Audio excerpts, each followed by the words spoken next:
ഇംഗ്ലണ്ടിനെതിരായ രണ്ടാം ഏകദിനത്തിൽ ടീം ഇന്ത്യ തകർപ്പനൊരു വിജയമാണ് ഇപ്പോൾ സ്വന്തമാക്കിയിരിക്കുന്നത്. ആദ്യം ബാറ്റ് ചെയ്ത ഇംഗ്ലണ്ട് ഉയർത്തിയ 305 റൺസ് വിജയലക്ഷ്യം ടീം ഇന്ത്യ ഇപ്പോൾ മറികടന്നിരിക്കുകയാണ്. ക്യാപ്റ്റൻ രോഹിത് ശർമ്മയുടെ സെഞ്ചുറി കരുത്തിലാണ് ഇപ്പോൾ ടീം ഇന്ത്യ ഇംഗ്ലണ്ടിന്റെ 305 റൺസ് വിജയലക്ഷ്യം മറികടന്നിരിക്കുന്നത്.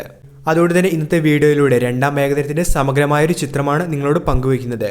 വീഡിയോയിലേക്ക് കടക്കും മുൻപ് ആദ്യമായാണ് നിങ്ങൾ ഈ ചാനൽ കാണുന്നതെങ്കിൽ പുതിയ ക്രിക്കറ്റ് അപ്ഡേറ്റുകൾ ആദ്യം അറിയുന്നതിനായി ചാനൽ ഇപ്പോൾ തന്നെ മറക്കാതെ സബ്സ്ക്രൈബ് ചെയ്തു വെച്ചേക്കുക. നമ്മൾ പ്രിവ്യൂ വീഡിയോയിൽ പറഞ്ഞ അതേ ചേഞ്ചുകൾ ഉൾപ്പെടുത്തിക്കൊണ്ടാണ് ടീം ഇന്ത്യ രണ്ടാം ഏകദിനത്തിനായി ഇന്നിറങ്ങിയത്. ജയ്സ്വാളിന് പകരം ഗിൽ ഓപ്പണിംഗിലേക്ക് പ്രൊമോട്ടായപ്പോൾ 3-ാം നമ്പറിലേക്ക് പരിക്കുമാറിയത് വിരാട് കോഹ്ലിയാണ് ടീമിനൊപ്പം എത്തിയത്.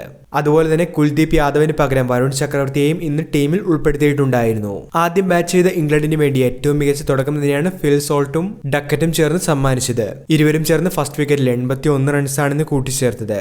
വരുൺ ചക്രവർത്തി ടീം ഇന്ത്യക്ക് ബ്രേക്ക് ത്രൂ നൽകിയെങ്കിലും പിന്നാലെ എത്തിയ ജോ റൂട്ട് ശരിക്കും ഒരു ക്ലാസിക് ഇന്നിംഗ്സ് തന്നെയാണ് ഇന്ന് കാഴ്ചവെച്ചത്. ഡക്കറ്റ് റൂട്ട് സഖ്യം മികച്ച കൂട്ടുകെട്ടിലേക്ക് നീങ്ങുന്നതിനിടെ ജഡേജ ബ്രേക്ക് ത്രൂവുമായി വീണ്ടും എത്തുകയായിരുന്നു. ശേഷമെത്തിയ ഹാരി ബ്രൂക്കിനെ കൂട്ടിപ്പിടിച്ചുകൊണ്ട് 66 റൺസാണ് റൂട്ട് കൂട്ടിച്ചേർത്തത്. 30-ാം ഓവറിൽ ഹർഷിത് റാണയാണ് ബ്രൂക്കിനെ മടക്കിയത്. പിന്നാലെ 34 റൺസുമായി ജോസ് ബട്ട്ലർ റൂട്ട് സഖ്യത്തിന്റെ പാർട്ണർഷിപ്പ് ഒരു ഘട്ടത്തിൽ ഇംഗ്ലണ്ടിനെ 350 വരെ എത്തിക്കുമെന്ന് തോന്നിപ്പിച്ചുവെങ്കിലും ഡെത്ത് ഓവറുകളിലേക്ക് എത്തിയപ്പോൾ ടീം ഇന്ത്യയുടെ മികച്ച ഒരു തിരിച്ചുവരവ് തന്നെ ഇന്ന് കണ്ടിരുന്നു.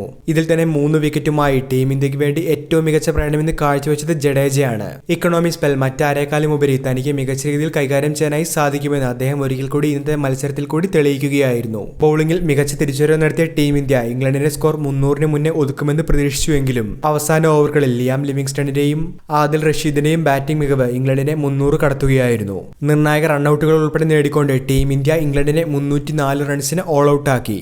മറുപടി ബാറ്റിംഗിന് രോഹിത് ശർമ്മ ശുഭ്മാൻ ഗിൽ സഖ്യം തകർപ്പൻ തുടക്കം തന്നെയാണ് ടീം ഇന്ത്യക്ക് സമ്മാനിച്ചത്. ഇരുവരും ചേർന്ന് 1-ാം വിക്കറ്റിൽ 136 റൺസിന്റെ പാർട്ണർഷിപ്പാണ് ഇന്ന് സമ്മാനിച്ചത്. 17-ാം ഓവറിലാണ് ഈ പാർട്ണർഷിപ്പ് ബ്രേക്ക് ചെയ്യാനായി ഇംഗ്ലണ്ടിന് സാധിച്ചത്. ഓവർട്ടണിന്റെ പന്തിൽ ഗില്ല് ബൗൾഡ് ആവുകയായിരുന്നു. 52 പന്തുകളിൽ നിന്ന് ഒരു 6-ഉം 9 4-ഉം സഹിതം 60 റൺസാണ് ഇന്ന് ഗിൽ നേടിയത്. ശേഷം ക്രീസിലെത്തിയ വിരാട് കോഹ്ലി ഒരിക്കൽ കൂടി നിരാശപ്പെടുത്തുകയായിരുന്നു. ഒരു 4 ഉൾപ്പെടെ 5 റൺസ് മാത്രമാണ് അദ്ദേഹത്തിന് ഇന്ന് നേടാനായത്. ആദിൽ റഷീദിന്റെ പന്തിൽ വിക്കറ്റ് കീപ്പർ ഫിൽ സോൾട്ടിന് ക്യാച്ച് നൽകിയാണ് കോഹ്ലി മടങ്ങിയത്. അമ്പയർ ഔട്ട് വിളിച്ചില്ലെങ്കിലും റിവ്യൂവിലൂടെ ഇംഗ്ലണ്ട് വിക്കറ്റ് നേടിയെടുക്കുകയായിരുന്നു. 2 വിക്കറ്റുകൾ നഷ്ടമായി എങ്കിലും മത്സരത്തിൽ ടീം ഇന്ത്യയുടെ ആധിപത്യം നഷ്ടമാകാതിരിക്കാനായി രോഹിത്തിന്റെ പവർ ഹിറ്റിംഗ് ഷോട്ടുകൾ തന്നെയാണ് പിന്നീടും കണ്ടത്. അനായാസം 6-ഉം 4-ഉമായി കളനിറഞ്ഞ രോഹിത് ശർമ്മ 72 പന്തിൽ നിന്നാണ് ഇന്ന് തന്റെ സെഞ്ചുറി നേട്ടം പൂർത്തിയാക്കിയത്. സെഞ്ചുറിയിലെത്തി നിൽക്കുമ്പോൾ പോലും ടീമിന്റെ സ്കോറിംഗിന് പ്രാധാന്യം നൽകിയ രോഹിത് ശർമ്മ ഫിയർലെസ് ഹിറ്റിംഗുമായി ആദിൽ റഷീദിനെ 6 പറത്തിയാണ് തന്റെ 32-ാം സെഞ്ചുറി നേട്ടം പൂർത്തിയാക്കിയത്. റെക്കോർഡ് ബുക്കിലേക്ക് മറ്റൊരു സെഞ്ചുറി കൂടി എഴുതി ചേർത്ത രോഹിത് ശർമ്മയ്ക്ക് മുന്നിൽ വിരാട് കോഹ്ലിയും സച്ചിൻ ടെണ്ടുൽക്കറും മാത്രമാണ് ഇനിയുള്ളത്. സെഞ്ചുറിക്ക് ശേഷവും ടീം ഇന്ത്യയെ അനായാസം വിജയത്തിലെത്തിക്കുന്നതിനായി 6-ഉം 4-ഉമായി രോഹിത് ശർമ്മ വീണ്ടും കളം നിറയുകയായിരുന്നു.